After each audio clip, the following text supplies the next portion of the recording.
Ano ba yun, sir? Yung tungkol sa ano? Alam mo kasi ganito yung rap eh. I was still in my room ako, then fiction ng ganun. Tapos sabi niya biglaan, and I see the Tito Red in my office, and I hold it, and sabi ko, and gosh, sabi ko, yung nasa cellphone pala ng misis ko, may number doon, Tito Red ang nakalagay raw. And puta kaya sabi ko, nag-text ako, ngasan ka, babe, susunduin kita, pupunta na ako dyan. Ano yun, yung cum laude? Oo.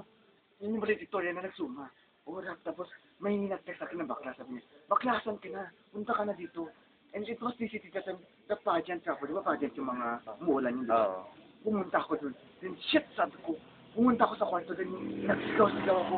Nagwala-wala ako. Sabi ko, baby, umuwi ka na dito. Kailangan kita, asan ka? Okay lang yun, sir. Tapos sabi ko, I was holding that cigarette ako. Nandun ako sa baba. Sabi ko, shit, puta. Ba't ka umalis?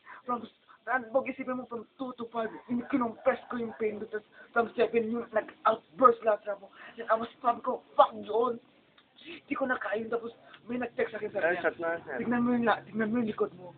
Dahil baka kawawa ka. Then sabi ko, fuck you all. Marablater na kita. Sabi ko ng ganda po. Eh, si Jabar, si Jabar.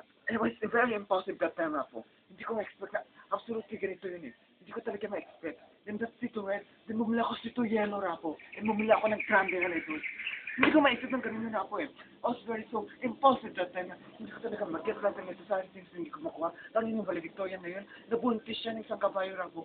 I was so intense that time rapo. I was bigangin. Hindi ko na alam mangyari sa akin. Pero I was shit. Sabi ko, puta, nandito ka na. Fuck you all. Sabi ko rapo. God